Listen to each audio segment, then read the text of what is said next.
Okay, going into turn 3 on Locomotive Werks. No, I'm not going to remember the turn number very soon. Still a lot of stasis here. You know, looking at this guy, he says, oh, I've got the control position. I can buy up a lot of slack here. Yellow players also have that situation. The people who are kind of falling behind, though, are probably these reds with their low die rolls. The first guy chose, hey, I don't have a lot of money. I can't do much. But this guy has a little bit more money. So he invested in an Adler, and he's got enough money to buy 2 more production in it. He thinks he can beat out the Saxon player by at least stealing some of these pips. And that's guaranteed, because this guy can only take 1 die. That means I'm guaranteed at least a 4 that I can produce. And I don't have that kind of money. I only have enough to pull a 3 out.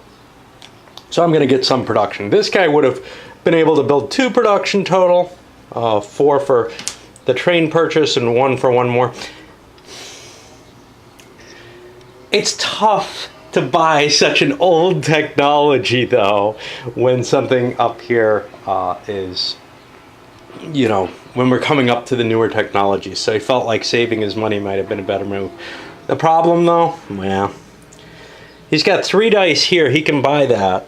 The other red guy is going to get 2, so he can at least advance 1 red, and he's got the cash for that, and he's got the jump on it, so that's what he's going to do. So we're beginning to see the tightening of the screws on some of these trains, and nobody has enough money to push the trains out. I'm going to zoom in a little bit on the production phase, just because I think there's some interesting competitions going on this phase. And again, I won't show this again, I don't think, but so here we've got our first player who can sell a 5, so we'll do that. And you got to keep these kind of near the train, otherwise you'll forget where you got them. So he sells 5 of those, and I'll also take care of the Saxon at the same time, just out of habit. Otherwise I'll think, oh geez, maybe I did that. So he makes $6 off that. Great. Now we go to the 1 player who's got a bunch of reds. He can't sell them all at once. It's important to make change. He wants to sell 3 of them, though. That's important because otherwise he'll get shafted, I think. And he gets $2 each, so that's a quick $6 for him. All right, 2 player. He's selling 2 of these yellows. He matches a die precisely, so it moves over, and he gets his $6.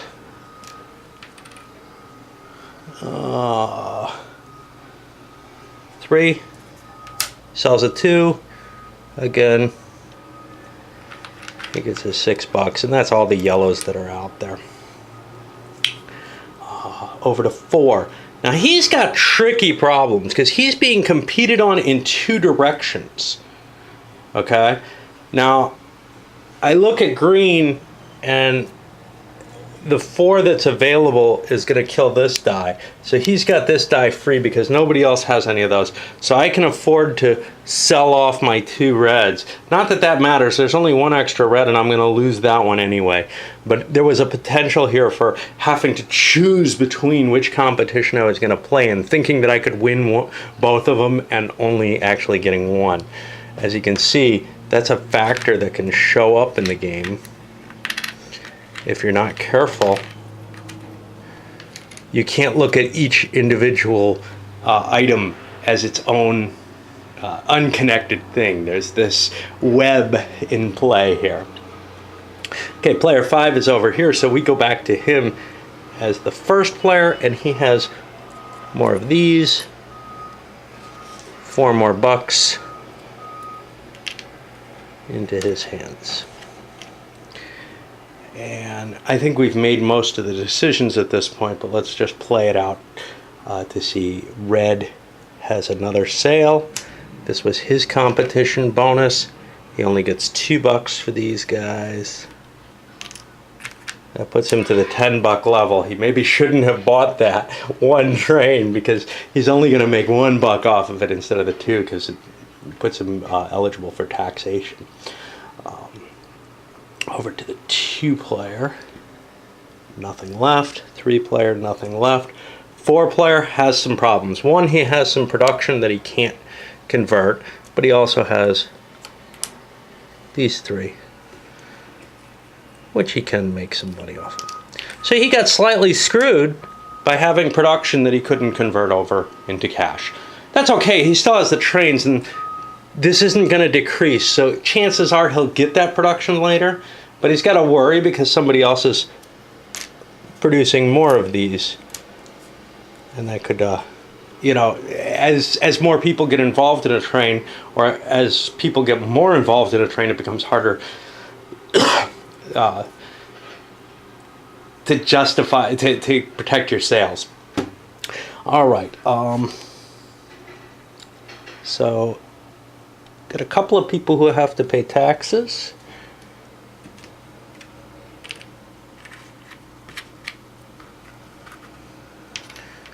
And after taxes, I reassign the cards and then do the market demand, and I'll come back after the market demand is done. And there's where our new market demands are. You can see the reds have built their way back up to 10. There's a lot of leeway for them to build up in there, and there's a decent amount of leeway on here too at 11, I think. 2, 4, 6, 8, 9. Nah, they were kind of dumb. He was kind of dumb to build so much of this. 10, 11, 12, because there's only 11 here. There's an extra production in there now, which can cause some serious issues. The reason that extra production is a problem is, yeah, he paid for this. Now, granted, if he ends up with another green train, and that's likely at some point in the game, in fact, the fact that he has production on a green train kind of ensures that he will keep trying to service that market. Well, it means that money isn't wasted forever. He'll end up probably using it, but it does constrain your choices. If you don't want to waste that $6, you have to get yourself another green engine company and transfer the production over. Yellows looks like they took a kind of a dump. They're down to just 1 over the production, and that might mean some competition. We're not seeing a lot of money in anybody's hands, though. Still not enough to drive the trains forward. Nobody's making big money in this game. This is kind of interesting. Now, in the 2-player version, and I assume the lower player versions, I'm beginning to see why the 5 is the most interesting. Because things are tight enough that you kind of have to do something, like maybe save for a turn, to buy a new train out. In the 2-player version, it was trivial to buy a train. It was not, you know, you always had the cash on hand. And I assume in the 3-player version the same would be the case, maybe even the 4-player. But in this 5-player version, you're beginning to feel the XX, do I swallow, or in order to shake up the game state, or am I fairly happy with what there is? And I like that kind of calculation. I think that's really interesting, and I'm beginning to really see where the beauty of this game is. It's not just a fun little exercise.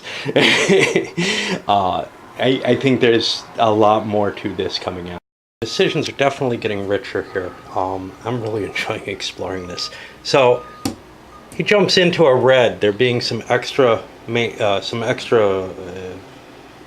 demand there that he can pick up some of the slack. And he kind of knows he has the competition edge. That puts it over to player 1, who actually ups his red production. I think he did. Yeah, his cash is down. And he also bought an Adler production. Again, with the knowledge that he's going to maybe not be the first guy to pick from either, but that he can pick that by getting the second choice, he can probably match and follow what this guy does and thereby not get screwed out. Because he has to worry about this fellow with a Bearish as well. Then over here, buys up the final bit of slack in the other Bearish. The C2s here, the yellow. And that's putting it on this guy who has a decent amount of cash, but serious questions as to what he can buy with it. He can't buy another yellow. He won't get to sell it. I mean, he could, but it's some kind of long-term planning, but it doesn't seem to apply here. There aren't going to be more dice. The die rolls aren't going to be good for him in general, and right now he doesn't have the jump on the pieces. So now his question is, does he want to go for more money? He might be able to get it. He might be able to slip into... Oh no, he hasn't bought a train. He could have bought a train earlier, but no one did, I guess. I think I kind of jumped ahead and decided not to. So he's going to be sitting on his money and pushing the trains ahead. Yeah, I think I kind of screwed up and didn't think about the new trains. And that puts it over to the last player. And does he want to buy more train capacity for this sucker? He's got a decent amount of cash as well. But what happens if he buys more capacity? We're looking at possibly 5 gone. So I can definitely take one more. Can I take more than that one more? That's the big question. Well, the problem here is this guy's got 4 to sell. And this guy's got 1. Those are going to come off the biggest die first. So I'm not, if that 4 comes off here and it goes down to a 1, I'm not going to be able to sell all my pips at once. So I just want to meet the demand exactly, because I'm going to lose any competition probably. I can't guarantee it. But if I exceed the demand, these guys are going to go with their reds first and I'm going to get screwed. So we're looking at 4, 5. There's room for 5, so I can buy 1 more. And I'll save the extra money rather than buy extra capacity at this point. That extra money can be important because one of the problems we've been having is people haven't been saving money, so the trains haven't been pushing. So this guy's been getting a little bit of an advantage off of that. At the end of it all, we have some unused production capacity over here. He's built up too much of that. Given that this guy has taken some, this guy was able to grab 1 big 4 die. There was nothing I could do about it, so I end up with a couple extra capacity. Cash-wise, 12 bucks, 9, 11, 11, 13. We have a new person who's fallen into last place, or first place, however you want to look at it, but last in the order cards. And we have a few people who are going to pay taxes. Then we get to roll the dice and see what the new demand is. We're still not seeing enough cash to buy this next train to push the environment forward, and that's really a problem. It's hard to come up with the money to do that. I mean, you can calculate, etc. But this guy, could he have sleazed in with something else? Yeah, he might have been able to get a red had this. Oh, I got some extra production and a die that matches it that I didn't count. So actually we have a 15 here. He's in the lead. Does that make sense? Yeah, he had a 5 left. He made 10 bucks worth. Okay, so yeah, we've used up all the production capacity, or all the demand, and we're at a point where the game had better break. People are going to have to save up their cash and try to push it. The problem is this thing is not the most attractive train to own because it just produces 1 die. There's only 1 person competing in it, but you're basically, if that die comes up well, then it can support a lot of production. But normally you don't really want to buy a lot of them. So it's a big investment. It takes 4 turns to pay off. Everybody's a little reticent about grabbing it, but there are people who are not doing terribly well who want it. Of course, they're the furthest from being able to buy it. The closest to buy it is this guy. And he'd like to shoot down that Saxonia advantage now. We've got some new orders of play here, which will help balance out the money situation, right? The people who jumped ahead largely because they had the advantage in the bidding structure. So even though here and here may have more cash on hand right now in the 4 and 5 spot, they have less capability to make cash on this next turn because they're not going to have the jump. Of course, this guy had the jump and he's beginning to fall behind, and he's beginning to feel like, maybe I need to shake things up too.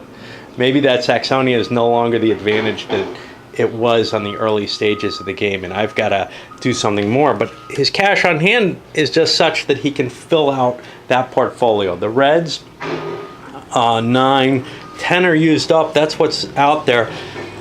Yes, I get first jump. I could sell a bunch of those, and that might be worthwhile.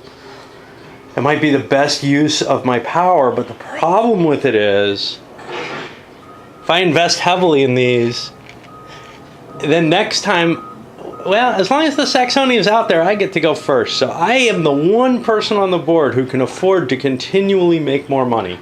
And so yes, I can upgrade my red train to eat up some of that capacity, because no one else can do a damn thing about it except bring out more trains. And no one's in that position right now. Some people may be in a position where they want to buy more trains. There isn't a lot of capacity though. If you look at the capacity, the yellows have 5. We're at capacity. This guy's going to grab up 3 of them as his first action at least. He probably will buy another one and shaft this guy further. I just don't see the point in investing in a new engine type that's already filled up to capacity or above, when the people who are playing for it, unless you have the advantage. So, this guy could compete in another color, but then he loses his competition advantage on the Reds. So he wants to take that. So I think what we're going to see is the people saving money are the people who have to save money. Kind of naturally happens. I can't make anything off this turn. And they're the ones who are going to have to buy the new trains. And whoever ends up in that first position, whoever ends up with the least money out of them, is the one who gets stuck with the bone train. How boned is it? I don't know. But I don't like it terribly.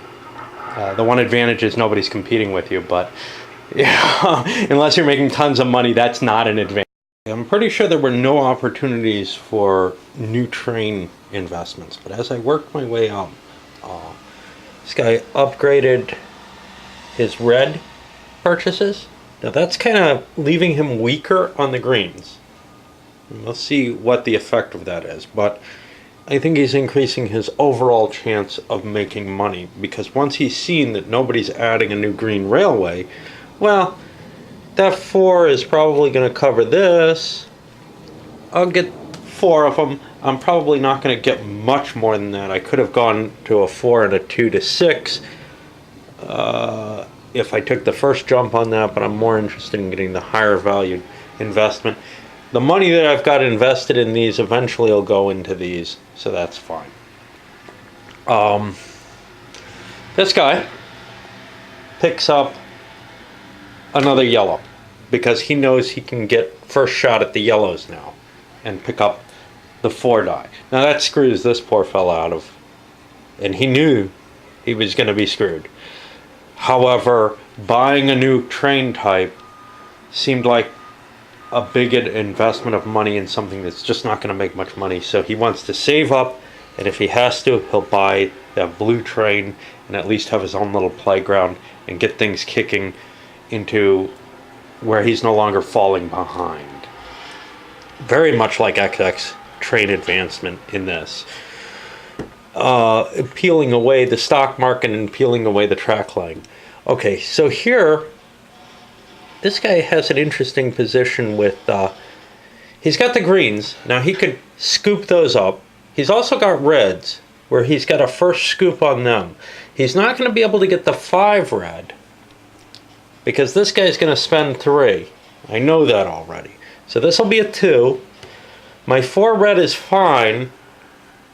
Then this guy will go scoop up the 2. There's room for another red here. By doing so, I'm giving up my first play, but I may have to do that on red anyway. Because if I want to get my 4 scored here, I've got to spend on the reds. What if I don't spend my first turn? So let's see what we're going to see. That would mean my first shot is on red. My second shot would be on red. Now I'm passing goods on green. Let's take a look at what the other option is, because I can look at the 3 players and determine just what I'm going to need, what I'm going to be able to optimize here. So if this guy sells off his reds, which he's going to, and he only has that much money. I mean, that's all he could buy other than more greens. If he buys the reds, that goes down to a 2. Then I get the next reds. The 4 is here. So there's a 2 here. This guy presumably will buy that 2. There's a 1 left here. When we come back around, there's no other reds or greens. We're on him. And he's going to sell greens. He's going to sell 4 of them. That'll be this die. That means I can sell my 2 greens, but when it comes back around, I'm not going to get the other greens. So no more greens are definitely... I definitely don't want to buy more greens. I've already got overage in production. I can buy 1 red, and that will get me money. And you can do this kind of calculation pretty quickly, to tell you the truth. It just may take some time to explain it all. So that's where he's going to go. He's going to spend 4 and grab another pip of red. Red may get a better roll next time, he may not, who knows. But right now, that's in the bank, more towards here at some point or whatever.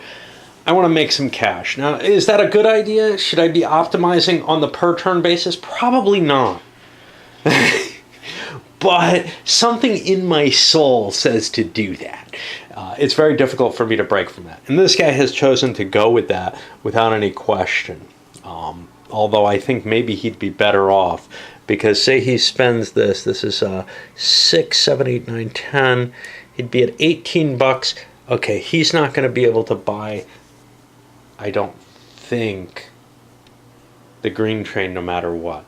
And he doesn't necessarily want the blue train. He'll let somebody else buy that. We'll see. All right. The 2 players passed out on their production.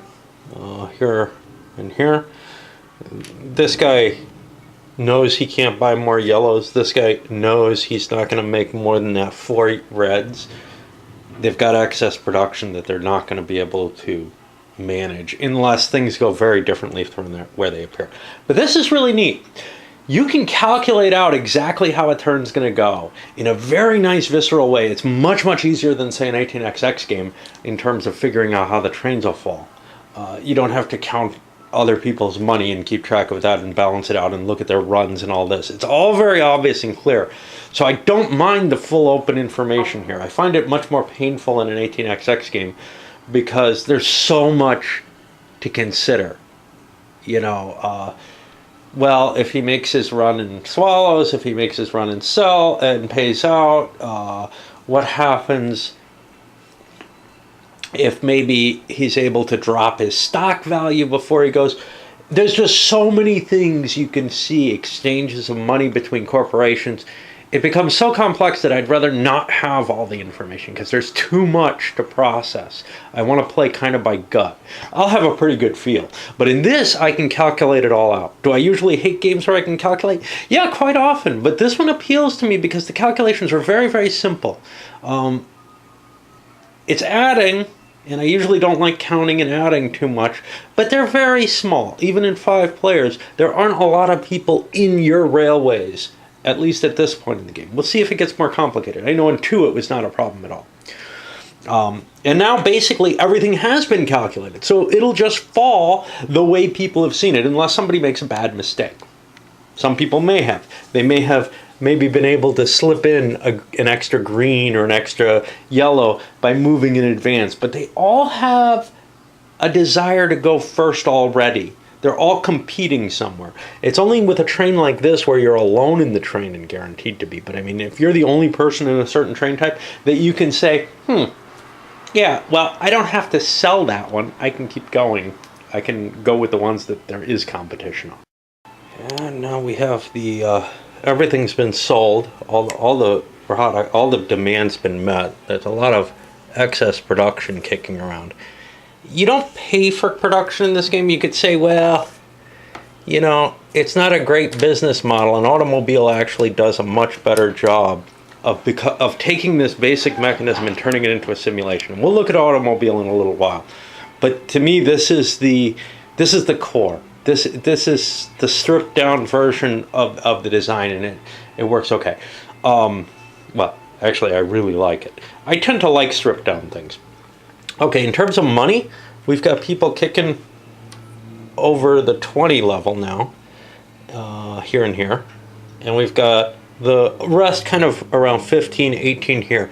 I gotta pay the taxes still, but you can see the balance of power is shifting away from him. I almost forgot his buck from the Saxon. But he's now towards the bottom of the loop because he's running things that are just too competitive compared to some of the other people that aren't making as much money.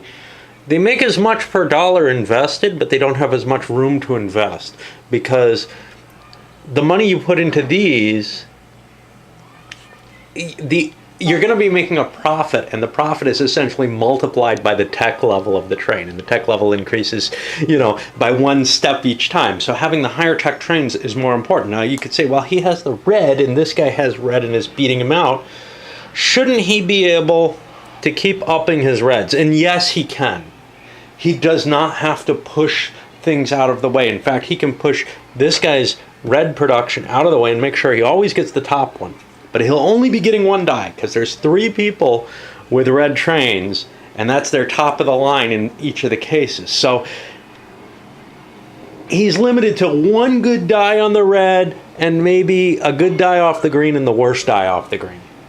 That looks likely to be what he's having because he's sharing red and green.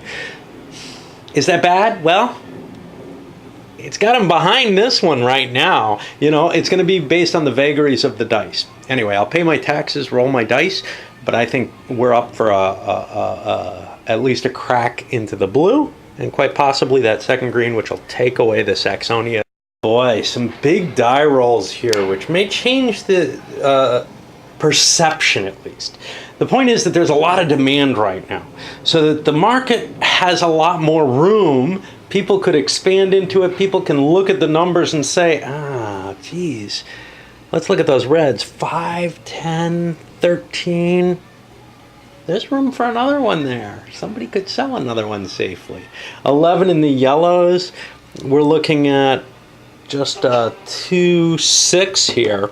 There's probably some flexibility there anyhow. Just 1 point because your average would be 3.5 per die. So you're looking at an average of a 7 roll there, but there's a lot of room right now. And people may end up buying that extra production capacity simply for the reason that, well, the yellows are a long way off. Yeah, it seems. We'll see. I've seen them in the 2-player game. They fall rather quickly, but it's harder to get money here. But I think once the money starts rolling, it just starts snowballing in a way that's different from a lot of games. So at least that's my suspicion. I may be wrong about that. But yeah, those big dice are kind of tempting to go with. But when it comes down to it, the question is, are you doing well enough that you want to hold off on this? Who can buy it? We got 3 people who have enough cash on hand to buy it. One of them, at least, is not doing terribly well with the current market. And they're all beat out by this guy in terms of ordering. Now, it's kind of interesting with the Saxonia. Again, the rules for this aren't really hammered out the way the rules for the main game are. It's removed from the game when the first player purchases a second-generation green locomotive. When the first player... I guess that means the first person who actually does purchase one, not when the guy holding the 1 card or the Saxonia purchased one. Okay, great. So now,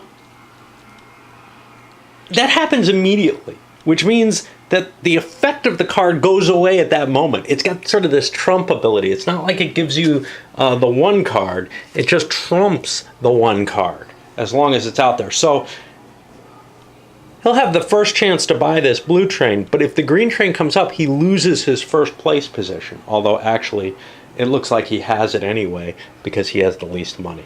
I'll assign the cards. I haven't done that yet. Do it really quickly because get a 1 there, a 2 there. That 3 is sitting there. 4 and 5. And the state changes don't take a lot of effort. 1 state change in this is like like say, figuring out the order of play, is something along the lines of one of the little pieces in dominant species. So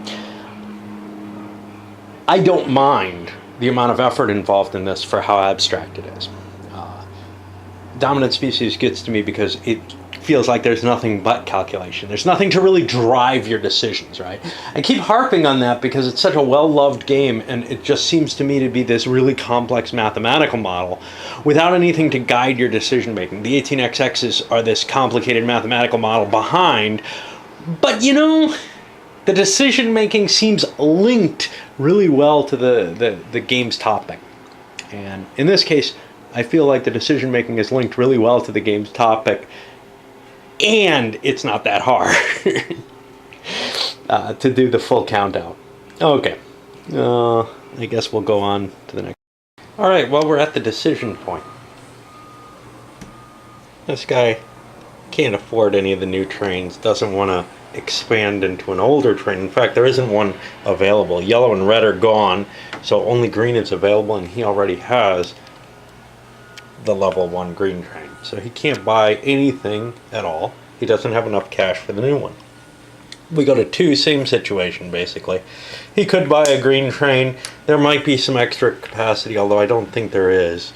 We've got 8, 9, and 4 is 13. By going second, he may have an opportunity. He could maybe supply 5 of these with his cash. I'm not sure. What are we talking about? $4 off gives him 11. Yeah, he could build 5 of them and supply that. That would be a nice little boost in cash, but it's a dying proposition. We've got to move forward here. He's not going to buy. He also has room over here on the yellows to pick up a whole bunch of them. He can get 4 more yellows.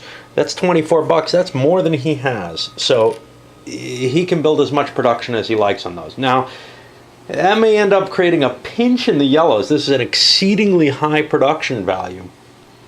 And this guy might also be sticking with the yellows, because what we see here, he only has $19. If the blue train isn't available for him, if the green train is the only thing that's available, he ain't going to have the cash for that.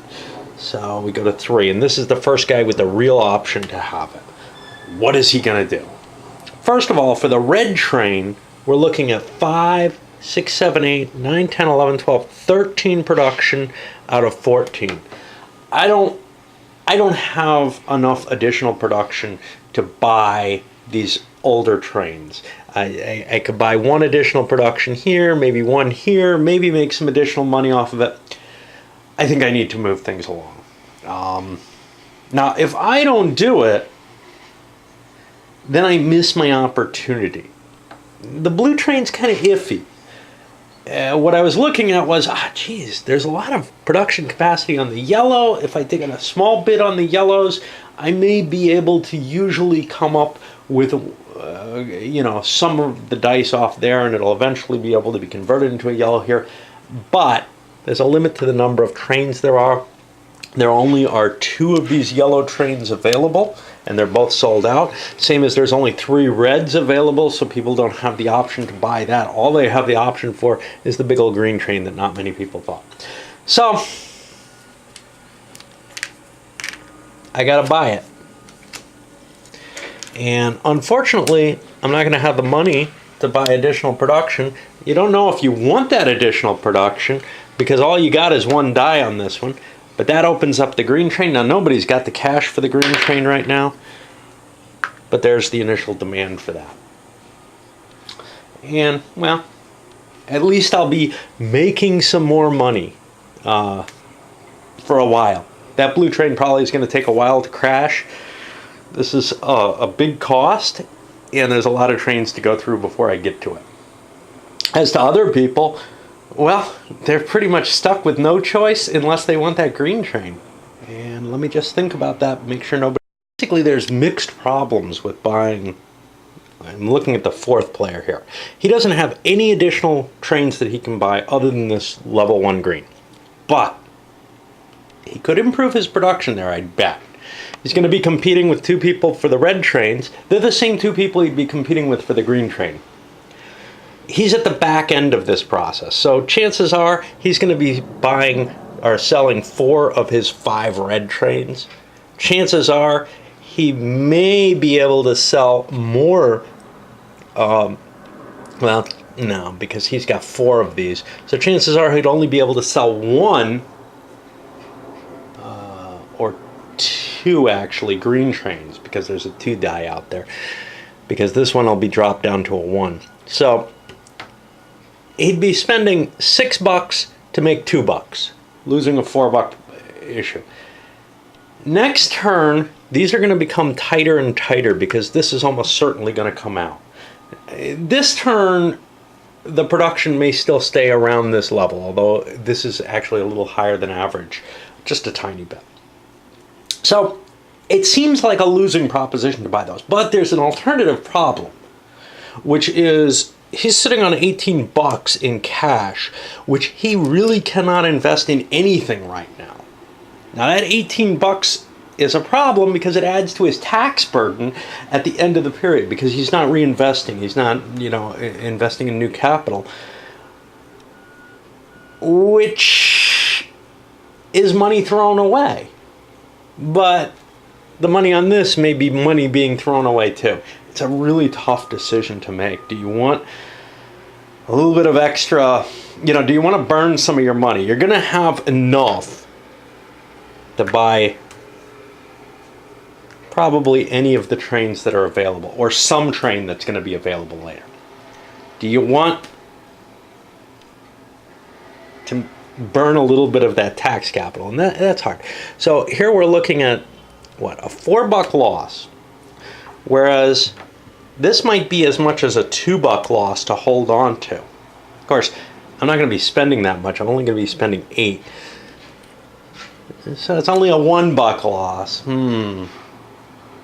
And some of that $4 loss, the 2 for the 4 of that $4 loss actually could go into one of these, but that locks me into needing either a green train here or something. It locks me into needing a green train when I already need a red train to upgrade this production to. I think I'm going to hold my money. I don't. It's a hard call though. It really is. And then likewise, we've got the same kind of call here, except he may not have his yellow train available. Problem? Well, this guy's going to be buying, he has $15, he's going to be buying 2 more of those. That means there's 4, and 4 is 8 of these available. There's room for 3 more. I got enough cash to fill up there. I'm not in as ugly a position as he is. I can invest in these, and that's a cheaper investment in some ways than buying the new green factory. I see the cards as factories. I think that's what they represent. So I'll hold on that. And now people are going to fill up their order sheets and try to optimize as best as they can with what they can do. Another hard call here on the 5th player. I've started optimizing, the production. So he has enough cash that he could buy 3 more levels of this. And right now, that's exactly what there's room for. But I don't want to buy 3. Here's why. 1, it'll increase my income. I'm going to have more money no matter what, but it also decreases the likelihood of there being enough productivity. So if my income is higher than this guy's, and it will be, you look at his cash on hand, etc., I'm going to have more money than he does. Well, I do not want to be stuck with a lot of excess production. Now the question then becomes, well, do I want to increase my income at all? Can I just match him on this? I'm interested in a yellow train. Do I think I'm going to get one? Yeah, I think so. Because I think this guy is going to have enough for the green. I could calculate this out, no question. So he's got 10, $15 more, 20. He's going to have enough to buy this. Now, of course, that takes $1 away in his first place bonus. But if he doesn't buy it, someone else will.